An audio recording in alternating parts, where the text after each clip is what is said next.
The council chamber stretched for miles in every direction. Thousands of aliens filled the space, their bodies glowing in colors humans had no names for. Some floated in the air. Others stood on legs that bent in impossible ways. A few existed as clouds of gas held together by force fields. They all came from different worlds, different stars, different corners of the galaxy. And today, they all agreed on one thing. Humanity had to go. Ambassador G1 stood alone on the circular platform at the center of the chamber. Her black uniform felt too tight. Sweat ran down her back, but she kept her face calm. Above her head, numbers floated in the air, counting votes. The holographic display showed the decision in real time. Each alien civilization cast their vote, and she watched the numbers climb higher and higher against Earth. 9,847 voted yes. Only 153 voted no. The galaxy had spoken. Humanity was banished. The speaker of the council was a creature that looked like a tree made of silver metal. Its voice sounded like wind through leaves. The vote is final. Humanity is expelled from the galactic community. You have 10 standard years to remove all human presence from recognized galactic space. All trade agreements are canceled. All technology sharing is ended.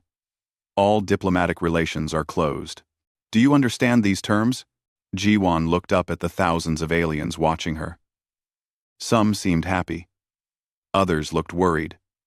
Most just stared with their strange eyes, waiting for her to beg or cry or argue. She did none of those things. Instead, she smiled. It was not a kind smile. "I understand perfectly," she said. Her voice carried across the massive chamber through translation devices. "You think we're too dangerous, too aggressive, too unpredictable. You're afraid of what humans might become. So you're kicking us out before we can prove you wrong." She paused and looked directly at the Taldran ambassador, a being covered in blue scales with 4 arms. He had led the campaign against humanity. "You'll regret this decision. Maybe not today, maybe not tomorrow, but someday you'll wish you had kept us as friends instead of making us leave as strangers." She turned and walked toward the exit. Her boots made sharp clicking sounds on the crystal floor. It was the only human sound in a room full of alien whispers. Nobody stopped her.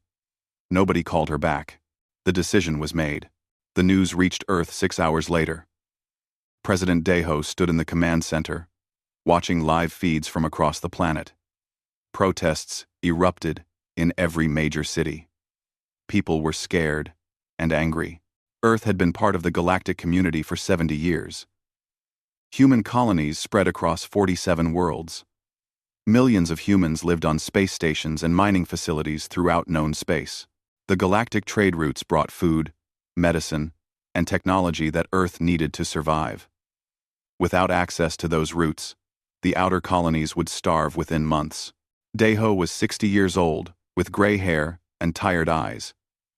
He had been president for 8 years, handling the usual problems of government: border disputes with alien neighbors, trade negotiations, small conflicts that never went anywhere serious. He never expected to face something like this: the complete exile of humanity from galactic civilization. But as he looked at the chaos on the screens, he made a decision. If the galaxy wanted humans gone, then humans would leave. They would go so far away that nobody would ever find them again. He called an emergency meeting with his closest advisors. Admiral Hyun arrived first. She was 75 years old, but still sharp as a knife. She had commanded Earth's defense fleet for 20 years.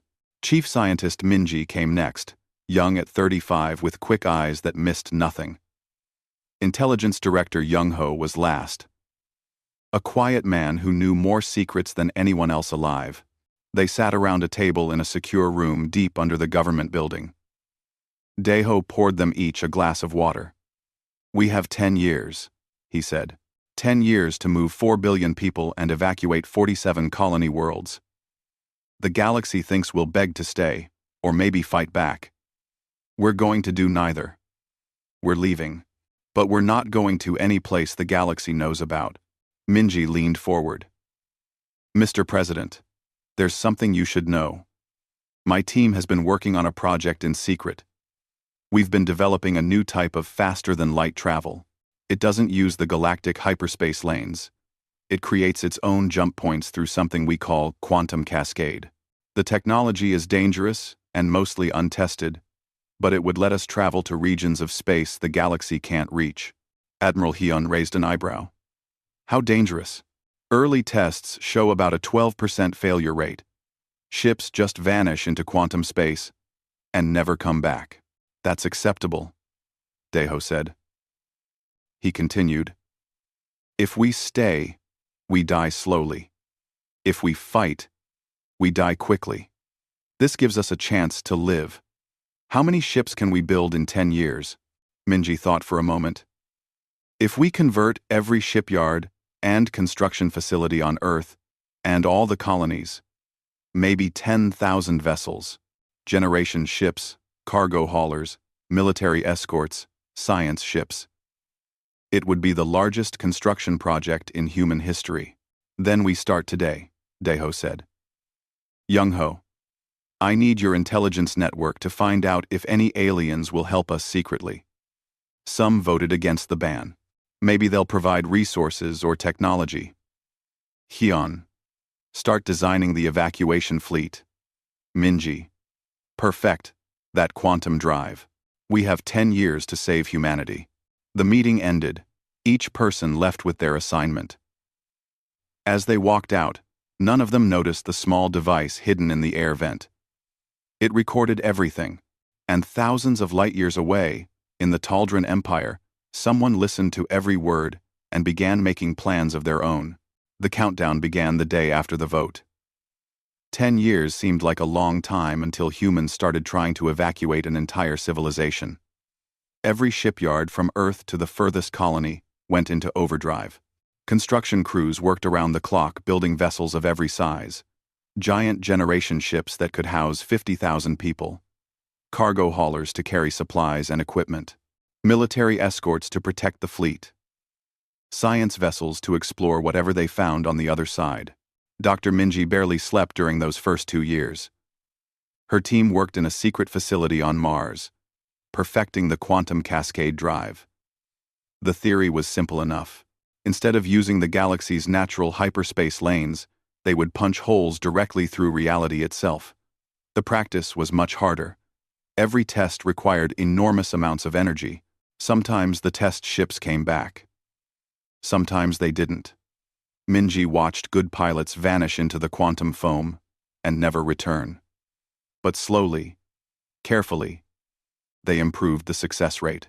12% losses became 8%. Then 5. Then 3. Captain Jinho commanded the Ark Fleet, humanity's military protection during the Exodus. He was 40 years old and had spent half his life in space. His job was to make sure no alien power interfered with the evacuation. Some aliens had been kind and secretly traded with humanity despite the ban. Others wanted to make sure humans left with nothing. The Taldran Empire was the worst. Their ships patrolled near human space, watching and waiting for chances to cause problems. In the 3rd year of the countdown, Taldran operatives tried to sabotage the shipyards orbiting Venus. They planted bombs designed to look like accidents. Intelligence Director Young-ho's network caught them just in time.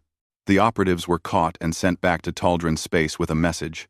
Try that again and we'll respond with force.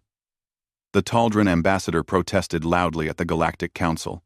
Nobody cared. Humanity was already leaving. And most aliens just wanted the humans gone without more drama. The worst moment came in year 7. A fleet of Taldran warships drifted close to Mars Station, claiming their navigation systems malfunctioned. It was an obvious lie. They wanted to destroy the quantum drive research facility. Captain Jinho brought his entire fleet to face them. 200 human ships against 300 Taldran vessels. Neither side fired a shot. They just stared at each other across the black emptiness of space. The standoff lasted 30 days. News crews from across the galaxy watched and broadcast everything. Finally, the Taldran ships retreated. They claimed they fixed their navigation systems. Everyone knew the truth. Humans had called their bluff. While the military handled threats from outside, engineer Sujin handled a different kind of crisis. Thousands of humans lived on alien worlds, working in research stations or diplomatic posts or trade facilities. When the ban came down, those humans became illegal aliens. Some civilizations let them leave peacefully. Others hunted them. Sujin created an underground railroad, a secret network of ships and safe houses that smuggled humans out of hostile territory. She lost dozens of ships and hundreds of volunteers, but she saved tens of thousands of lives. The saddest part was families separated by the ban. Human scientists married to aliens. Children born on alien worlds who had never seen Earth. People who had built lives in galactic civilization and now had to choose between their families and their species. The video messages broke everyone's heart. Parents saying goodbye to children they would never see again. Husbands and wives choosing duty over love. Not everyone made it back to human space before the deadline. Some chose to stay behind and face whatever came next. By year 9, the Exodus fleet was nearly complete. Earth's orbit looked like a massive parking lot of starships. 10,000 vessels of every possible design floated in formation, waiting for departure day. Each ship was tested and retested. Supplies were loaded and checked and loaded again. Dr. Minji certified the quantum drives on all the main vessels. The success rate had climbed to 97%. Good enough for a test program. Not really good enough for evacuating an entire species. But they had no choice. Ambassador Jiwan took a new role as Secretary of Colonial Affairs. She coordinated the migration of 4 billion people, deciding who went on which ship, making sure families stayed together, handling the thousands of small problems that came with moving an entire civilization. She worked 18 hours a day and slept in her office most nights. People asked her if she regretted her words to the Galactic Council. She always said no. The galaxy made its choice. Now humanity would make theirs. Not everyone could leave. Earth was humanity's homeworld, the cradle of their species. Some people volunteered to stay behind and maintain the planet as a living memorial. 10 million humans would remain, keeping cities running and fields growing. Maybe someday their descendants would rejoin the galaxy, or maybe they would stay forever as a reminder of what had been lost. President Daeho honored them in a ceremony broadcast across all human space. You are the guardians of our past. We are the seekers of our future. Both are equally important. The final year arrived faster than anyone expected. Departure day was set for August 15th, exactly 10 years after the banishment vote. Admiral Hyun commanded the rearguard fleet, making sure no aliens interfered with the departure. Security was tight.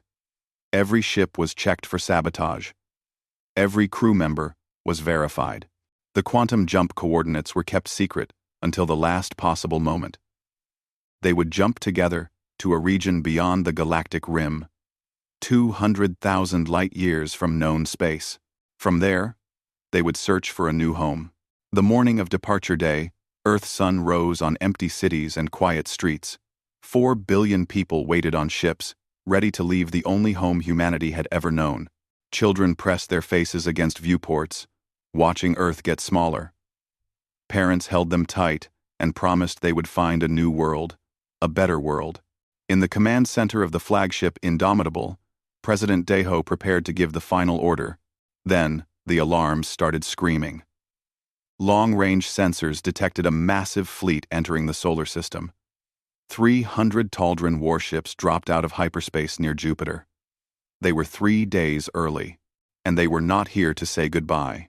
The Taldran fleet moved through the solar system like predators circling wounded prey.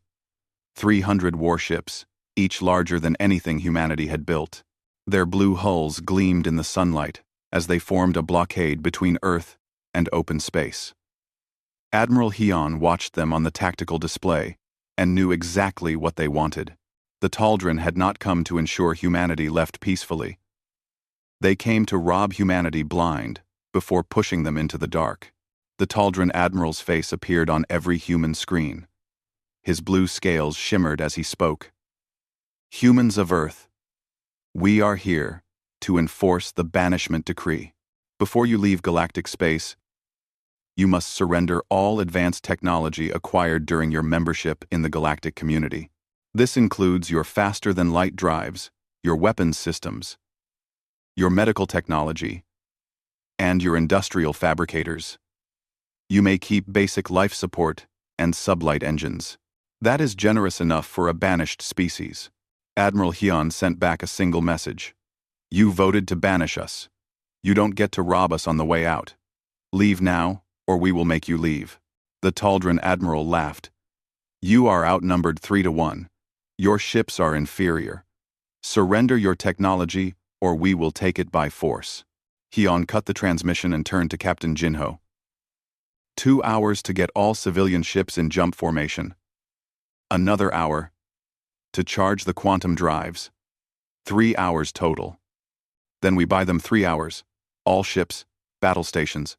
The human defense fleet moved to intercept. 75 military vessels against 300 Taldran warships. The math was terrible, but humans had fought worse odds before. Jinho commanded the carrier group near Jupiter. His flagship Dragon carried 300 fighter craft. He deployed them all, creating a swarm of small, fast ships that danced between the massive Taldran vessels. The Taldran weapons were built to fight other capital ships. They struggled to track the tiny human fighters. Near Mars, Commander Taehyun's destroyer group engaged the Taldran vanguard. Human ships were smaller and faster. They used hit-and-run tactics, firing missiles and then jumping away before the Taldran could return fire. It was working, but barely. Every minute, more human ships took damage. Casualties mounted, but they held the line. On the Indomitable, Dr. Minji made a desperate calculation. The quantum drives needed 3 hours to charge safely, but they could do an emergency, simultaneous jump with only 90 minutes of charging. The risk was enormous. Instead of 3% losses, they might lose 40% of the fleet. 1,600 ships. Nearly 2 billion people. But if the Taldran broke through the defense line, everyone would die anyway. President Daeho looked at the numbers on the screen. He thought about all the people who trusted him to lead them to safety. He thought about the volunteers fighting and dying to protect the fleet. Then he thought about humanity's future and made the hardest decision of his life. We jump together or we die together. Give the order. We know. Every ship in the fleet received the emergency signal. Civilians strapped into crash seats. Engineers diverted all power to the quantum drives. Military ships fought even harder, knowing they only needed to hold for 90 more minutes. The countdown began. In space near Jupiter, Captain Jinho's carrier took a direct hit from a Taldran plasma cannon. The Dragon's shields collapsed and hull plating melted. Fire spread through 3 decks. Jinho kept fighting, launching every fighter he had left. His ship was dying, but the fleet still needed time. All fighters, target their command ship. Make them pay attention to us instead of the civilians. The Taldran Admiral watched the human fighters swarm his flagship. These humans were insane. They had to know they couldn't win, but they fought anyway, throwing themselves at his ships with desperate courage. For the first time, he felt a flicker of doubt. Maybe the galaxy had made a mistake banishing these creatures. Maybe they should have tried harder to make them allies. 60 seconds until jump. The quantum drives across the fleet hummed with barely controlled energy. Space itself began to ripple around each ship. The Taldran Admiral saw what was happening and ordered his fleet to stop the jump. But it was too late. 30 seconds. 20. 10. Space tore open in brilliant cascades of blue-white light. Reality screamed as 10,000 ships punched holes through the fabric of the universe. The Taldran fleet watched in horror as humanity vanished into the quantum foam. One moment the solar system was full of ships. The next moment, they were gone, leaving only empty orbits and the wreckage of the battle. The human fleet tumbled through quantum space. Inside, it felt like falling through a nightmare. Colors that shouldn't exist. Sounds without source. Time moved strangely. Some ships experienced the jump for seconds. Others endured hours of chaos. When they finally emerged back into normal space, they were scattered across a region 50 light-years wide. Admiral Hyon's Indomitable was one of the first ships to emerge. She immediately started counting. Every ship had a transponder that should report in automatically. The numbers climbed slowly. 5,000 ships, 6,000, 7,000. But the count stopped at 8,153. 3,847 ships never emerged from quantum space.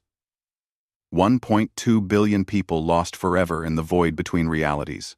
President Deho stood on the bridge and watched the casualty reports come in. The Dragon was not among the ships that made it. Captain Jinho and his entire crew had vanished. So many others lost. So many families torn apart. He wanted to collapse, to grieve, to rage at the universe for being so cruel. Instead, he broadcast a message to the fleet. We have lost brothers and sisters today. We will honor them by surviving. We will honor them by building something worthy of their sacrifice. All ships, begin search patterns for survivors, and scout for resources. Engineer Sujin worked frantically across the fleet, helping repair damaged quantum drives. Some ships barely held together. Others limped along on emergency power. But slowly, carefully, the fleet regrouped. They discovered they had jumped 200,000 light-years from galactic space. They were beyond the rim, in a region of space the galaxy had never explored. Around them, nothing but empty void and distant stars. For 3 weeks, they searched for any habitable world. Every planet they found was either too hot, too cold, or completely airless. Resources ran critical. Hydroponic systems failed on dozens of ships. Water recyclers broke down. People started talking about going back, even if it meant facing the Taldran again. Then the scouts found something impossible. Long-range sensors detected massive structures floating in the darkness between stars. Not natural formations. Artificial constructions on a scale that made human engineering look like children's toys. A ring world the size of Jupiter's orbit. Station complexes larger than moons. All abandoned, all ancient, all waiting in the dark. Ambassador Jiwon volunteered to lead the first exploration team. She took a small ship and approached the nearest megastructure. It was a ring that encircled empty space, where a star must have once existed. The structure was billions of years old but still functioned. As her ship drew closer, lights began activating across the surface. Someone, or something, had left the power running. They found an entrance and went inside. The corridors were huge, built for creatures much larger than humans. But the control systems responded to touch, and holographic displays activated, showing star charts and mathematical formulas. Jiwon's team worked for days, translating the displays. Slowly, they pieced together the story. This had been built by an advanced civilization that called themselves the Architects. They thrived here, billions of years ago. Then, something destroyed them. In the deepest chamber of the megastructure, they found a message carved in mathematical language that any intelligent species could translate. Jiwon read it aloud to her team, and everyone went silent. The message said, "They will come. They always come. If you are reading this, you are already too late to run. Learn to fight." The ancient megastructure became humanity's new home. They called it Haven. President Deho ordered the entire fleet to anchor near the ring world, while exploration teams mapped its interior. What they found was beyond anything humans had imagined. The architects, who built this place, had mastered technology the galaxy thought was impossible. Matter-energy conversion that could create anything from raw starlight. Artificial gravity generators that could pull planets into new orbits. Quantum shielding that made ships nearly invincible.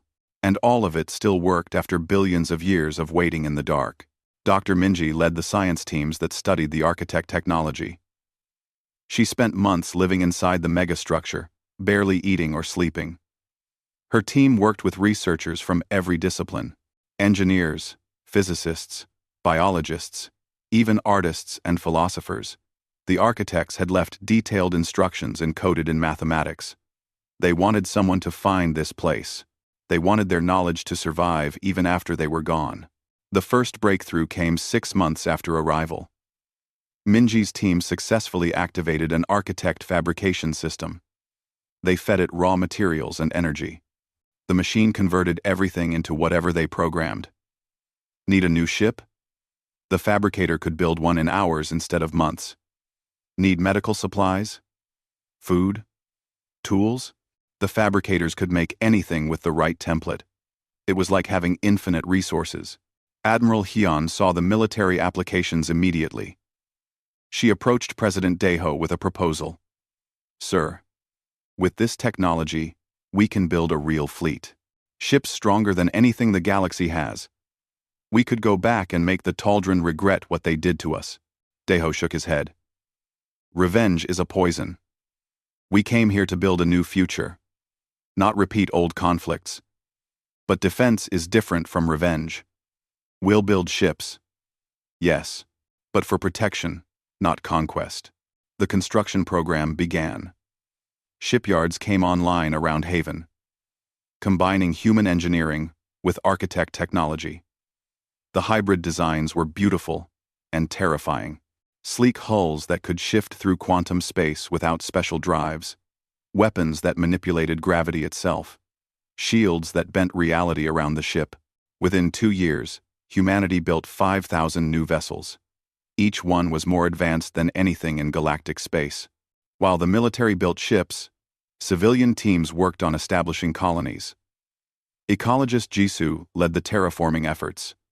The architects left behind tools that could reshape entire planets. Jisoo's teams found 7 worlds within 50 light-years that could support human life with modifications. The architect technology made terraforming fast. Worlds that should take centuries to transform were ready for colonization in decades. The first colony world was named New Hope. 20 million humans settled there in the first year. The planet had purple oceans and green skies, but the air was breathable and the soil was fertile. More colonies followed. New horizon, new dawn, new beginning. Each one different, each one beautiful in its own way. The population boomed as hope replaced despair. People married and had children. Culture evolved. These humans were different from the ones who left Earth. Harder, more independent.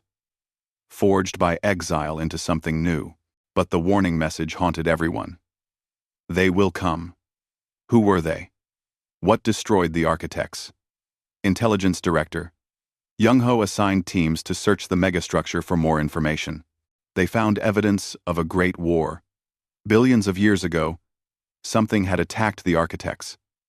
The battle scars were still visible on the ancient structures. Whatever the enemy was, it had been powerful enough to destroy a civilization that spanned galaxies. 3 years after arriving at Haven, the deep space monitoring stations detected anomalies. Strange readings at the edge of sensor range. Ships that didn't match any known configuration. Organic in design, like they were grown instead of built. Admiral Hyun dispatched reconnaissance drones. What they recorded sent chills through every human who saw the footage. The ships were alive. Massive creatures that traveled through space like fish through water. Their hulls pulsed with organic tissue. Their weapons were biological, firing acid and viral payloads that dissolved metal and corrupted electronics. And they were heading toward human space in numbers that blotted out the stars. Thousands of ships, maybe tens of thousands. A fleet so large it looked like a moving wall of flesh. Captain Jinho had survived the quantum jump, though his ship hadn't. He had been reassigned to command a new carrier built with architect technology. When he saw the footage of the organic ships, he knew exactly what they were. The Devourers, he said quietly. That's what destroyed the architects. And now they've found us. The Devourers moved slowly but relentlessly toward human space. They consumed everything in their path. Asteroids, comets, entire moons. They broke down matter and absorbed it, growing larger with every meal. Scout ships that got too close were captured and assimilated. The pilots died screaming as the Devourer bioships infected them with transforming viruses that turned human flesh into Devourer tissue. President Daeho called an emergency war council. Admiral Hee-yeon, Captain Jinho, Dr. Minji, and Intelligence Director Young-ho gathered in the command center on Haven. Daeho looked older now, worn down by responsibility. Options? He asked. We run, Young-ho said. Take the fleet and jump deeper into the void. Find another hiding place. We tried running, Hee-yeon replied. It didn't work. These things will follow. Better to fight here, where we have the advantage of the architect facilities, Jinho agreed. The architects lost, but they had technology we're just beginning to understand. Maybe we can find something in their archives that tells us how to win, Minji nodded. I'll search every database. There has to be information about how to fight these things. Then we prepare for war, Daeho said. Total mobilization. Every human trains for combat. Every resource goes to the military. We didn't come this far just to become food for monsters.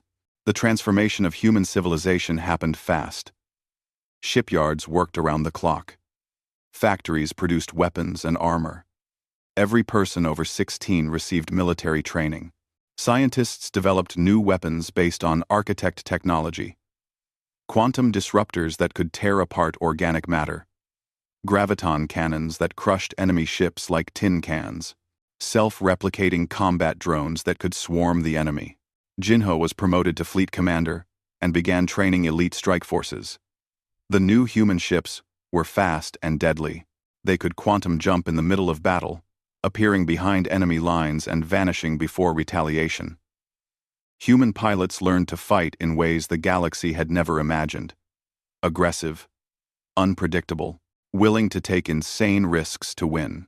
6 months later, the Devourers reached the outer edge of human territory. They attacked a mining outpost in what humans called the Kepler sector. 50 Devourer bioships swarmed the station. The miners called for help. Jinho's rapid response fleet arrived within hours. The battle was brutal. Human quantum weapons tore into organic hulls. Devourer acid melted human shields. Ships on both sides exploded into clouds of debris. Jinho commanded from the bridge of his carrier, defiant, directing the fight like a deadly dance. Human ships jumped in and out of quantum space, hitting the Devourers from every angle. After 6 hours of fighting, the last Devourer bioship died in a burst of dissolving tissue. Humanity won. But barely. They lost 8 ships and 300 crew members. Medical teams studied the Devourer remains and found something terrifying. These were just scouts. Analysis of their biology showed they were young and weak compared to mature Devourer vessels. The main fleet would be much larger, much stronger, and much more deadly. Intelligence estimated millions of Devourer ships were slowly moving toward this region of space. But the Devourers weren't just heading toward human territory. Their trajectory would eventually take them past human space toward the galactic rim. They were heading toward the galaxy that had banished humanity, toward trillions of lives that had no idea what was coming. That night, Intelligence Director Young-ho received a quantum-entangled message. It was from Ji-won's former assistant, who had chosen to stay behind in galactic space when humanity left. The message was short. The Devourers have reached the galactic rim. The Council doesn't believe they exist. Billions will die. For humanity's sake, let them. The message from galactic space sparked the fiercest debate in human history.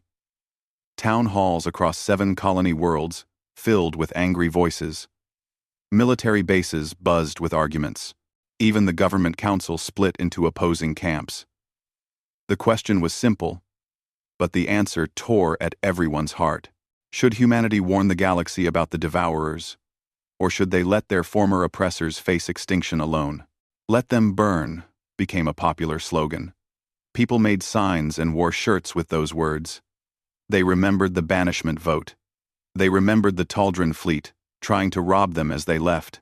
They remembered loved ones lost in the Exodus.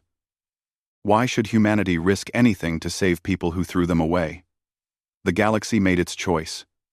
Now, let them live with the consequences. Others argued differently.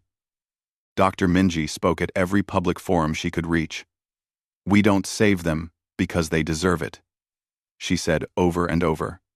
"We save them because of who we are, because we choose to be better than our worst moments, because mercy is stronger than revenge."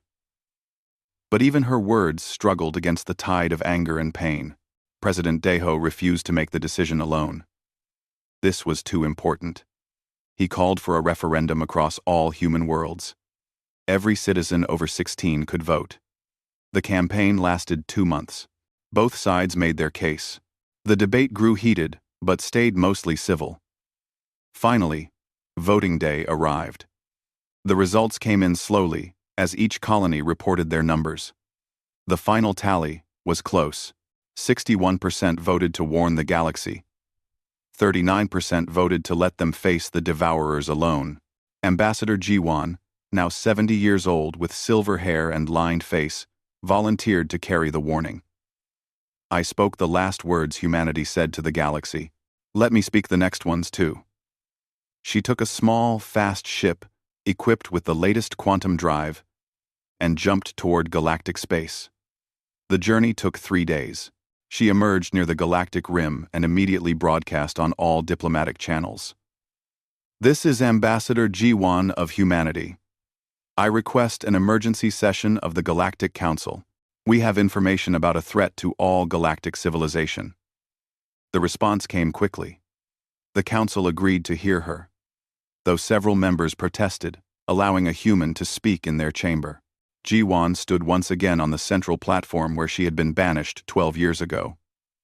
The chamber looked the same thousands of aliens watching, the same holographic displays, but everything felt different. She was different, harder, more confident. She had helped build a new civilization from nothing. She had seen humanity forge itself into something stronger through trial and suffering. "Members of the Council," she began. "The Devourers are coming. They are a machine-organic hybrid species that consumes all biological matter. They destroyed the civilization that once lived beyond the rim. Now they're heading here. Their fleet numbers in the millions. Your weapons won't stop them. Your shields won't hold against their weapons. Unless you prepare immediately, billions will die." She presented all the evidence. Video recordings of Devourer bioships, analysis of their biology and technology, tactical data from the battle at Kepler sector. She offered to share human defensive technology, the quantum weapons and graviton shields that could actually hurt the Devourers. Everything humanity learned, offered freely to save galactic civilization. The Taldran ambassador stood up. His blue scales had dulled with age, but his voice carried the same arrogance. "So the humans return, begging to be saved from monsters they probably created themselves. This is obviously a trick to regain access to galactic space. The Council should reject this obvious manipulation." Other voices joined in agreement. Many Council members believed the Devourers were either human propaganda or some minor threat being exaggerated. The idea that an unstoppable force was approaching their comfortable civilization seemed impossible. They had been secure for thousands of years. Why would that change now? Ji-won listened to them dismiss her warnings and felt cold fury building. But she kept her voice calm. "We didn't come to beg, we came to offer help. We have the technology and experience to fight these things. You don't. If you reject our offer, fine. We'll defend our own space. But when the devourers reach your worlds and your people are dying, remember this moment. Remember that we tried to save you." The council voted to reject humanity's warning. Worse, they ordered Ji-won arrested for illegally entering galactic space. Security forces moved to capture her. She smiled coldly, pressed a button on her wrist communicator, and Quantum jumped away before they could grab her. She was back in human space within hours. 3 days after Ji-won's warning, the Devourers struck the galactic rim. 17 civilizations went dark in the first week. Entire star systems consumed. Billions of lives simply erased. The Taldran Empire, confident in their military might, sent their grand fleet to intercept. 300,000 ships, the largest military force the galaxy had ever assembled. The battle lasted 6 hours. When it ended, the Taldran fleet was destroyed. Every ship consumed or converted. 300,000 vessels reduced to organic sludge, floating in space. Panic swept through galactic civilization. The Council held emergency sessions around the clock. Their weapons couldn't penetrate. Devourer adaptive shielding. Their ships were too slow to escape. Millions more died each day as the Devourers advanced deeper into the galaxy. Species that had existed for millennia vanished in hours. Ancient cultures erased as if they never existed. Finally, desperate and terrified, the Council sent a message to human space. It was a plea for help. An admission that they were wrong. A request for humanity's defensive technology and military assistance. The message arrived at Haven, 5 days after the Taldran fleet's destruction. Fleet Commander Jinho presented the military's assessment to President Daeho. "We can win this fight. Our technology is superior. Our tactics work against the Devourers. But we can't protect the galaxy and ourselves at the same time. If we deploy our forces to defend them, we leave our own colonies vulnerable." Admiral Hyun, now 90 years old and using a walking stick, spoke up. "I fought my whole life to save humanity. I watched good people die to get us here. But humanity is more than just survival. It's about who we choose to be when the choice is hard." She looked at Daeho. "If we let them die when we could help, we become the monsters they feared we were."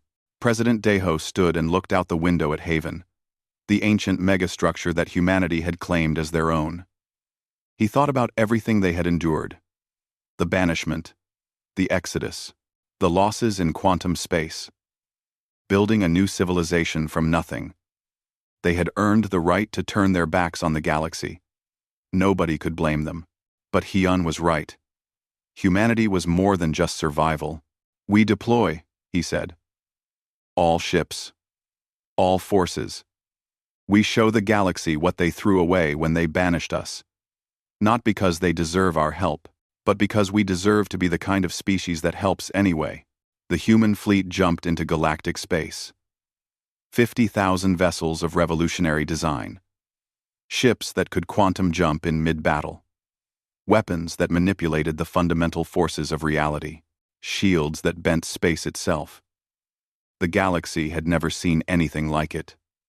Human forces hit the Devourers like a hammer striking glass. Jinho commanded the fleet from his carrier, Defiant. His tactics were simple.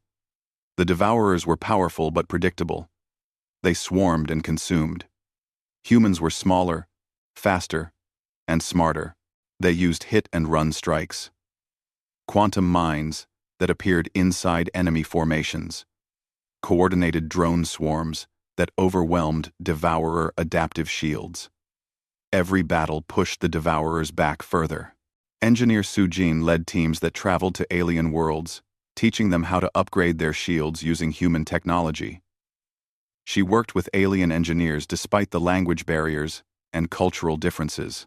Slowly, painfully, the galactic forces learned to fight back. Human and alien ships fought side by side. Species that had voted to banish humanity now trusted human commanders with their lives. The key battle happened at the Nexus Gate, a strategic choke point that connected three major galactic regions. If the Devourers broke through, they would reach the galactic core, where trillions lived. Jinho brought his entire fleet to hold the line. 40,000 human ships, supported by 200,000 alien vessels. They faced a Devourer force, estimated at 5 million bioships. The battle lasted 40 days. Waves of Devourers crashed against the human-led defense like an organic tsunami. Ships died by the thousands. Human casualties mounted. But they held. Jinho rotated his forces, pulling damaged ships back and sending fresh ones forward. He used every trick he knew. Quantum mines, false retreats, targeting the Devourer command organisms that coordinated the swarm. Every day that the line held, more alien worlds evacuated to safety. On day 40, the Devourers stopped coming. Recon drones discovered why. Recon drones. Human intelligence had finally located the Devourer Central Intelligence, a massive biocomputer the size of a planet hidden in dark space. It controlled and coordinated every Devourer ship. Admiral Hyun proposed a desperate plan. We can't win by defending. We need to kill the brain. Jinho led the final assault personally.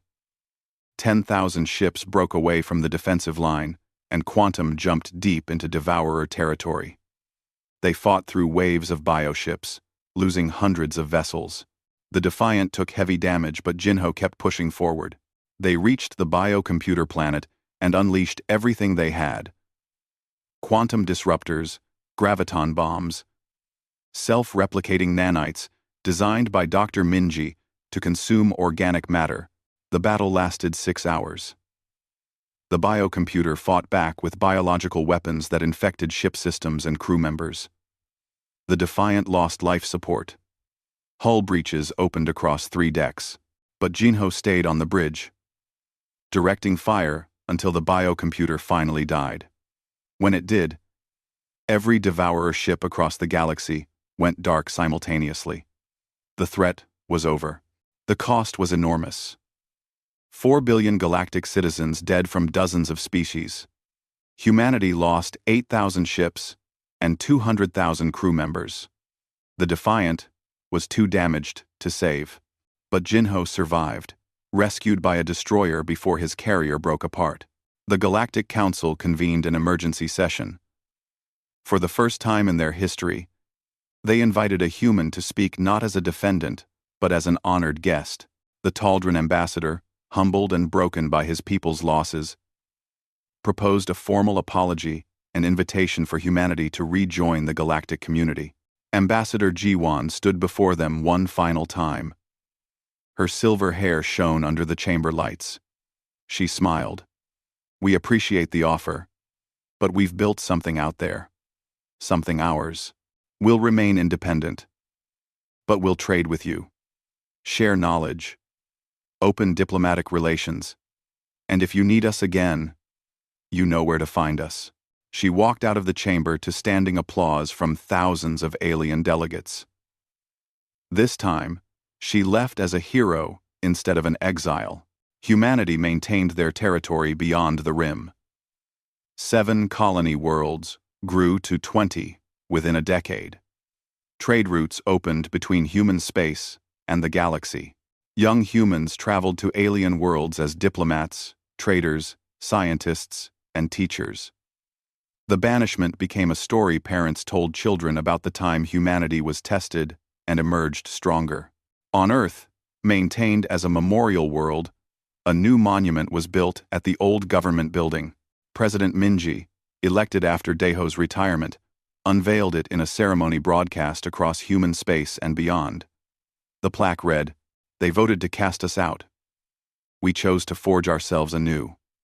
When they needed us, we chose mercy over vengeance. This is what it means to be human." Arlie and Salve. Minji ended her speech with words that echoed across both human and galactic space. We were banished, we became stronger. And when the galaxy needed heroes, we answered. Not because we're better than them, but because we choose, every day, to be better than our worst moments. That choice defines us. That choice makes us human. The galaxy had voted to banish Earth. Humanity had chosen to forge a new future. And in doing so, they saved the very civilization that cast them out. The story became legend. And legends, as humanity proved, have a way of inspiring the future.